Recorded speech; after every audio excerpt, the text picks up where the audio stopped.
ओम शांति। परम प्रिय परमपिता परमात्मा शिव ने वर्तमान समय जैसे हमें ईश्वरीय ज्ञान के अन्य अनेक मधुर रहस्य समझाए हैं, वैसे ही यह भी एक नई बात समझाई है कि वास्तव में मनुष्य आत्माएं पाश्विक योनियों में जन्म नहीं लेती। यह हमारे लिए खुशी की बात है, परंतु फिर भी कई लोग ऐसे हैं जो ये कहते हैं कि मनुष्य आत्माएं पशु पक्षी इत्यादि 84 लाख योनियों में जन्म पुनर्जन्म लेती हैं।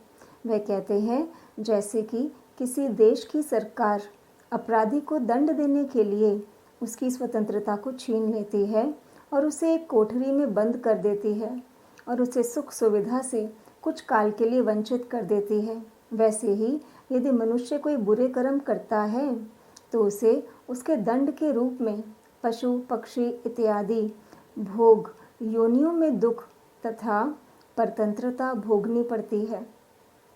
परंतु अब परम प्रिय परमपिता परमात्मा शिव ने समझाया है कि मनुष्य आत्माएं अपने बुरे कर्मों का दंड मनुष्य योनि में ही भोगती हैं।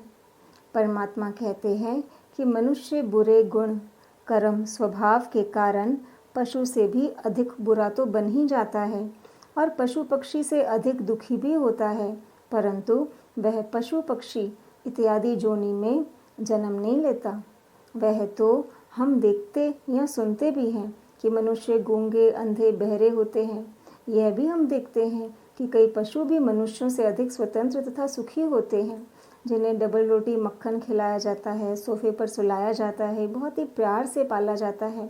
परंतु ऐसे कितने ही मनुष्य संसार में हैं जो भूखे और नग्न जीवन व्यतीत करते हैं, और जब वे पैसा या 2 पैसे मांगने के लिए मनुष्यों के आगे हाथ फैलाते हैं तो उन्हें मनुष्य अपमानित करते हैं।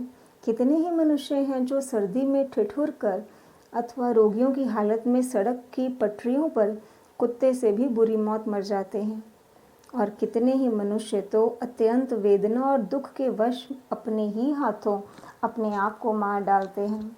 अतः जब हम स्पष्ट देखते हैं कि मनुष्य योनि भी भोगी की योनि ही है और मनुष्य योनि में मनुष्य पशुओं से भी अधिक दुख भोग रहा है, इसके अतिरिक्त हर एक मनुष्य आत्मा में अपने जन्म जन्मांतर का पाठ अनादिकाल से अव्यक्त रूप में भरा ही हुआ है।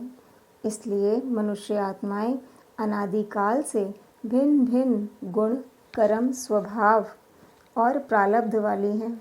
मनुष्य आत्माओं के गुण कर्म स्वभाव तथा पाठ अन्य योगियों की आत्माओं के गुण कर्म प्रभाव से भिन्न हैं। अतः जैसे आम की गुठली से मिर्च पैदा नहीं हो सकती, बल्कि जैसा बीज वैसा ही वृक्ष होता है, ठीक वैसे ही मनुष्य आत्माओं की तो श्रेणी ही अलग है। मनुष्य आत्माएं पशु पक्षी आदि 84 लाख योनियों में जन्म नहीं लेती, बल्कि मनुष्य आत्माएं सारे कल्प में मनुष्य योनि में ही अधिक से अधिक 84 जन्म लेकर के अपने कर्मों अनुरूप सुख दुख भोगती हैं। आप स्वयं ही सोचिए, यदि बुरे कर्मों के कारण मनुष्य आत्मा का पुनर्जन्म पशु योनि में होता, तब तो हर वर्ष मनुष्य गिनती बढ़ती ना जाती बल्कि घटती जाती ना, क्योंकि आज सभी के कर्म विकारों के कारण विकर्ण बन रहे हैं। परंतु आप देखते हैं कि मनुष्यों की गिनती बढ़ती ही जा रही है, क्योंकि मनुष्य पशु पक्षियाँ कीट पतंग आदि योनियों में पुनर्जन्म नहीं ले रहे। ओम शांति।